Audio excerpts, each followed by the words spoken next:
টলিউডের খবর পেতে চান সাবস্ক্রাইব করুন টলি সিক্রেট আর পেয়ে যান আপনার পছন্দের তারকার লেটেস্ট আপডেট। আবার হাওয়া বদল নাম এবং যেটুকুনি আমাদের সূত্রের খবর, যদি সত্যি হাওয়া বদল না হতো তাহলে সিনেমাটা মুক্তির আলোই দেখতো। তাই কি? কারণ এটা তো রিলিজ ডেট আগেই আমরা ডিসাইড করেছিলাম, বিফোর এনি ইলেকশন রেজাল্টস। আমি যতদূর, তার আগে একটা ডিসেম্বরে চেষ্টা হয়েছিল। আমরা ইনফ্যাক্ট রুদ্রদার আমি এটা নিয়ে অনেক দিন ধরে কথা বলছি, কবে রিলিজ করানো যায়, বিকজ আমরা বেশ অনেক মানে দিন আগে শুট করেছি। আমাদের ডেফিনেটলি যে পুরনো টিম সেটা তো রয়েছে, তার সঙ্গে স্পেশাল ইনকর্পোরেশন এই ফিল্মে আমি বলবো যে একটা ওয়ান্ডারফুল পারফরমেন্স, যেটা মানুষ দেখতে পাবেন, দর্শক দেখতে পাবেন, সেটা হচ্ছে অনুষার অভিনয়। মানে আমি নিজে বলবো যে বাকি সবাই তা তো ডেফিনেটলি তাদের চরিত্র, তাদের কাজ লোকে দেখেছেন। আমার মনে হয় যে নতুনভাবে আমাদের খুব ইম্পর্টেন্ট অ্যাক্টর যারা নানান শেড নিয়ে আসেন, তাদেরই তো প্রতীক্ষায় থাকেন অডিয়েন্স। তো আবার হাওয়া বদলে সেই ফ্রেশ এয়ার যদি আমায় যদি কেউ পার্সোনালি জিজ্ঞেস করে, তা আমি ডেফিনেটলি অনুষার কথা বলবো। অ্যান্ড রিয়েলি খুব ইন্টারেস্টিং লেগেছে ওর সঙ্গে কাজ করে। হ্যাঁ, তবে এই বিষয়টা ঠিক যে ডিসেম্বরে এই সিনেমার প্রাইমারিলি একটা রিলিজের কথা হয়েছিল, কিন্তু হয়টা কি হাওয়া বদলের উপরেই তো ডিপেন্ড করে অনেক কিছু হওয়া। তো হয়তো ঈশ্বর যা করেন ভালোর জন্যই, পুরোটাই ঈশ্বরের সিদ্ধান্ত। তো তাই মানুষের খুব প্রিয় একটা সিনেমা হাওয়া বদল, তার সিকুয়াল হিসেবে আবার হাওয়া বদল। একটা হাওয়া বদলের পরেই মানুষ নতুন ফ্রেশ এয়ার সেটা নিয়ে দেখবেন এবং মন ভালো করে বাড়বে। অনুষার কাছে একটু আগে আমরা জানতে চেয়েছিলাম এবং ওর কাছে এটা খুবই স্পেশাল, কারণ তিনি এবং পরমদা দুজনেই অনেক কিছু শেখায় এবং সেখান থেকে আজকে এই ছবিটা মুক্তি পাচ্ছে। আমার জন্য এটা খুবই বড় একটা লার্নিং এক্সপিরিয়েন্স। প্লাস রুদ্রদা এত এন্টারটেইনিং, রুদ্রদার এত বিভিন্ন বিচিত্র গল্প আছে যেগুলো শুনে শুনে হেসে হেসে আমি পাগল হয়ে গিয়েছিলাম। আমার শুধু সেটা নয়, সেখানে শেখার বিষয় তো মানে অসাধারণ। মানে একটা মানুষ একটা কঠিন পরিস্থিতিতে পড়ে কতটা দূর যেতে পারে সেই গল্পগুলো। আর আমি বলবো না, আমি তো বলেই দিয়েছি যে স্কিপ করবো ওগুলো আমি, কিন্তু জাস্ট কাজের জায়গা থেকেও প্রচুর শিখেছে, আমাকে প্রচুর গাইড করেছে। And just working with him, মানে হয় না ওরকম একজন অভিনেতার সাথে অভিনয় করলে নিজের মানে অভিনয়ের মাত্রাটাও অটোমেটিক্যালি উঠে যায়। মানে I am having to work with him, I have to try to match him at least. So huge inspiration.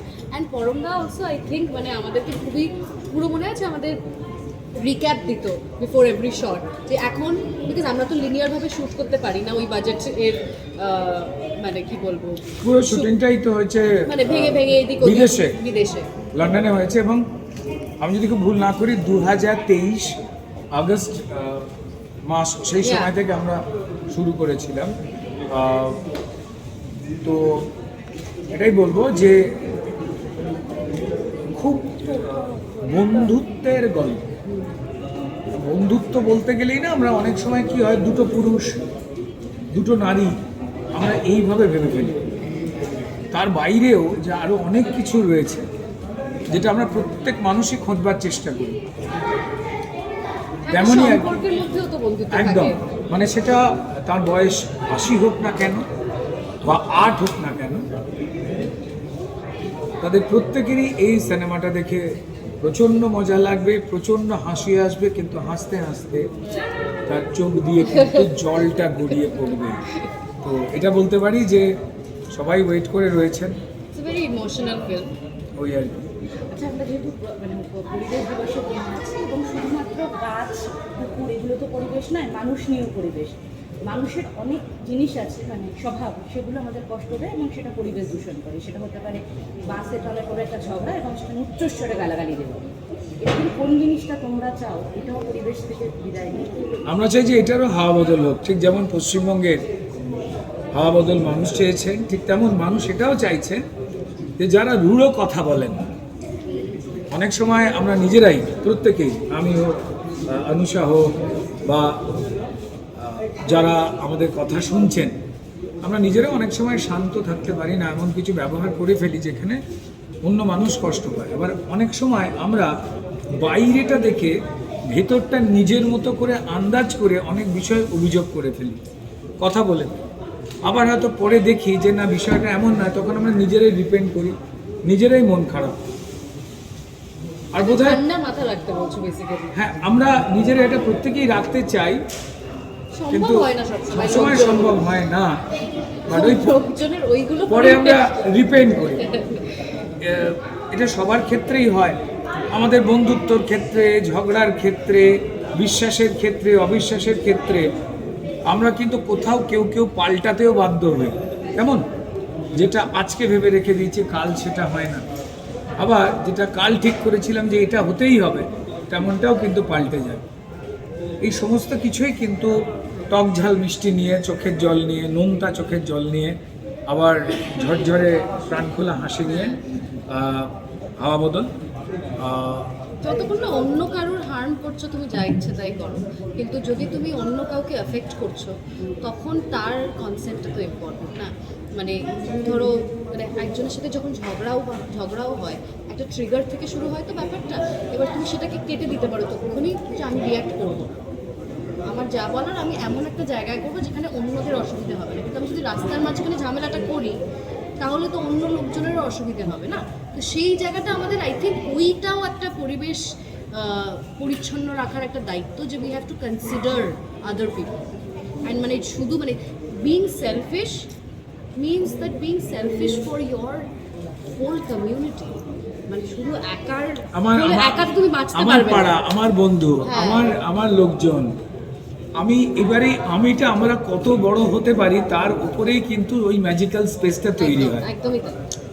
4 জনকে নিয়ে আমি হতে পারি, 40 জনকে নিয়ে আমি হতে পারি। তুমি বলো লন্ডনে গিয়ে রাজর্ষি তোমার চরিত্র এত বাঙালির সাথে ইন্টারঅ্যাক্ট করছে, সেটাও তো মানে মানে আমাদের নিজেদের culture we are propagating in the world. আমাদের পুরো শুটিংটা লন্ডনে হয়েছে। লন্ডনের জন্য এই শুটিং নয়, গল্পের জন্য লন্ডনে যাওয়া। আমার নিজের মনে হয়েছিল যে এটা যদি অন্য কোথাও আমরা শুটিং করতে যেতাম তাহলে বোধহয় জমতো না। না, কারণ গল্প তো লেখা আছে, কারণ আছে একটা, মানে তো, এটা মানে জাস্ট একটা ভালো লোকেশন বলে নয়, কিন্তু এটা একটা গল্পের মধ্যে আমরা একদম 12 তারিখে দেখলেই বুঝতে পারা যাবে যে কেন। ডেফিনেটলি মন ভালো রাখবার জন্য, নিজের মনের একটা হাওয়া বদল করবার জন্য। আমরা সারাক্ষণই প্রেশারে থাকি, টেনশনে থাকি, কি করে নিজেকে বই নিয়ে যাব, নিজের ফ্যামিলিকে। গরম থেকেও একটুখানি মনে হয় লন্ডনের চোখে দেখেও হয় না একটা চোখের শান্তি, সেটাও হবে যে ওখানে একটু আমরা গরম জামা মানে পরে আছি। 12ই জুন থেকে আর কি গরমে একটু একটু ওই শান্ত হাওয়া স্কিনে মন ভালো করার একটা বিষয় হবে। আচ্ছা রুদ্রদা, এমনি তো হাওয়া বদল হয়েইছে, সঙ্গে সোশ্যাল মিডিয়াতে কিন্তু একটা হাওয়া বদল চলেছে, আর সেটা কিন্তু সুখের হাওয়া বদল। ইতিমধ্যে নিশ্চয়ই আমরা সবাই জানি যে কালকে গ্রেফতারের খবর শুনে তোমার কি মতামত একটু শুনবো তোমার কাছ থেকে। আমার এটুকু মনে হয়েছে যে আমরা কোনো মানুষই আইনের ঊর্ধ্বে নয়। যদি আমাদের যারা কোনো ভুল হয় এবং সেটা যদি পরিকল্পিত ভুল হয়, কেউ বলবার পর যদি আমরা একই ভুল বারবার করি আর সেটা ভুল থাকে না, এটাকে পরিকল্পনা বলে। এবার সেই অনুযায়ী আমার দেশের আইনে যা লেখা রয়েছে সেই নিয়মে আমাদের প্রত্যেকেরই পড়া উচিত, এবং এই ক্ষেত্রে ঘটনা ঘটেছে। কিন্তু কারুর গ্রেপ্তারিতে এত আনন্দ হতে পারে এই প্রথম আমরা তাকিয়ে দেখছি, যা আমাকে খুব বিস্মিত করেছে। তো যাই হোক না কেন, এটা আমাদের একটা জিনিসের জায়গায় লেসেন দিল। স্বৈরাচার, ক্ষমতা, দখলদারি আমরা যদি এইসবের মধ্যে জড়িয়ে পড়ি তো তাহলে কিন্তু পরিষ্কার সেই কষ্টের দিনই আমাদের গ্রাস করবে। আমার নিজের যেটা মনে হয়, অন্য কারোর জীবনে, আমার জীবনে, ওর জীবনে যে ঘটনা ঘটুক না কেন, এই ঘটনা কিন্তু অন্যজনদের কাছেও কিন্তু এক্সাম্পল যে আমরা কোনটা করব না। যেমন স্বাধীনতার মানে কিন্তু যা ইচ্ছা তাই করতে পারে না। স্বাধীনতার মানে হচ্ছে আমি ঠিক কোনটা করব না সেটা জেনে নেব। সো আমার মনে হয় যে টলিপাড়ায় যেটাই হোক, টলিপাড়া আবার নিজের মতো করে সুস্থ হয়ে উঠুক এবং সেই পরিবেশ তৈরি হয়েছে। আমি ধন্যবাদ জানাবো আমাদের পশ্চিমবঙ্গের সম্মানীয় মুখ্যমন্ত্রীকে, যিনি ভয় আউট ভরসা ইনের কথা বলেছেন প্রত্যেকটি ক্ষেত্রে, যাতে প্রত্যেকটি মানুষ তার যোগ্যতার নিরিখে কাজ করতে পারেন। কেউ কাউকে তৈলমর্দন করা বা কাউকে প্রেস বা কাউকে আমি প্রশংসা করলেই যে আমার যোগ্যতা তৈরি হয়ে যাবে, সেই পরিবেশটা আর থাকবে না। আমার নিজের কাজ করার যোগ্যতাটি হবে। এটাই টলিউডে ছিল। এমন একটা পরিবেশ হয়েছিল যেখানে বছরে 100-120টা সিনেমা হতো। এমন কড়া কড়া কঠিন নিয়ম যা ভারতবর্ষের কোথাও নেই, যা তৈরি করে দেওয়া হয়েছিল। তারপর সিনেমা বছরে 30-35টা এসে ঠেকেছিল, অর্থাৎ 70-80% মানুষ কাজ হারিয়েছেন। প্রযোজক, পরিচালক, শিল্পী, টেকনিশিয়ানস, তাদের বসে থাকতে হয়েছে কি না কয়েকজনের মন গড়া একটা চাপিয়ে দেওয়া নিয়ম, যা সারা ভারতবর্ষে নেই। তো যাই হোক, স্বৈরতন্ত্র, ক্ষমতায়ন, আধিপত্যবাদ, আমরাই সবটা কবজা করব, এই ধরনের ভাবনা তার চিরকালই অবসান ঘটে। এক্ষেত্রেও ঘটেছে। নাও ইটস লিগ্যাল, বাকি বিষয়টা যা হবে, এবং যাতে এই রাস্তায় আর কেউ না যান, তারাও নিশ্চয়ই এই শিক্ষাটা পেয়ে গেলেন। আমরা এভরিবডি। আচ্ছা, তুমি বলেছিলে তোমার মানে যেটা মানে অন্য সমস্ত কথার বাইরে তোমার এবং কলমদার কথা বলি, স্পেশালি যদি তোমার কথা বলা হয়, তাহলে তোমার আর্থিক সেই সময় কি অবস্থা হয়েছিল সেটা আমরা তোমার ইন্টারভিউতে শুনেছি, তোমার জীবনযাত্রায় সেটা দেখা যাচ্ছে। সেটা দিয়ে পেটে লাগছে, এটা তো শুধুমাত্র অভিনেতা রুদ্রনীলের পক্ষে লজ্জা নয়। তোমার হয়তো তোমার কথাটা আমরা জানতে পারছিলাম, এরকম তোমার মতন আরও অনেক মানুষের জন্য ততখানি কষ্টের, দুঃখের, তাদের মনে হলো না যে ভগবান একটা বৃত্ত কমপ্লিট করলো এবং ভগবান উত্তর দিল? আমার মনে হয় যে এই যে নিউটন বাবু, তিনি যে প্রত্যেক ক্রিয়ার সমান এবং বিপরীত প্রতিক্রিয়া আছেন বোধহয় বলেছিলেন না, তাই তো? তো তার আগে তার নিউটন বাবুর আগে কিন্তু আমাদের সনাতনী যে পুরাণগুলো ছিল, বা আমাদের দেশের প্রচুর মানুষ, যেমন অনেকে যেমন জানতেনই না, জানতে দেওয়া হয়নি যে শূন্য আমাদের গুরুকুল পদ্ধতিতে পড়াশোনার জন্য এই সনাতন ভারতেই কিন্তু আবিষ্কার করেছে, আর্যভট্ট করেছে। শরীরের ভেতর কেটে চিকিৎসা, শল্য চিকিৎসা, সুশ্রুত এবং চরক তারা করেছিলেন, কিন্তু আমাদের জানতে দেওয়া হয়নি। ঠিক তেমনই মাধ্যাকর্ষণ শক্তির সম্পর্কে আমাদের এই শিক্ষা ব্যবস্থায় আমাদের এই ভারতেই কিন্তু তৈরি হয়েছিল। তেমন অনেক কিছুই আমাদের জানতে দেওয়া হয়নি, সেগুলো জানানো হচ্ছে। ঠিক তেমনই এই সুস্থতার পরিবেশটা সবাই মিলে চাইছেন, তাই মানুষ হাওয়া বদলটা পছন্দ করলেন। এবার তারপর 12ই জুন থেকে আমরা আবার হাওয়া বদলের মধ্যে দিয়ে এই যে একটা ভয়ভীতিহীন পরিবেশ, সেখানে যদি আমরা সিনেমা দেখি সেটা ভালো হবে, মন ভালো থাকবে। আমরা প্রত্যেকেই চাই যে এই চাপিয়ে দেওয়া ভয়, দখলদারির নিয়ম, যেটা ভেঙে তছনছ হয়ে গেল, এবং বর্তমান সরকার, এই নতুন সরকার সেই বিষয়ে কিন্তু কড়া নজর তারা রেখে দিয়েছেন। ঠিক আছে? তো চাই যে যোগ্যতার বেসিসে কাজ হোক, সুস্থ পরিবেশের মধ্যে কাজ হোক, কেউ না কাউকে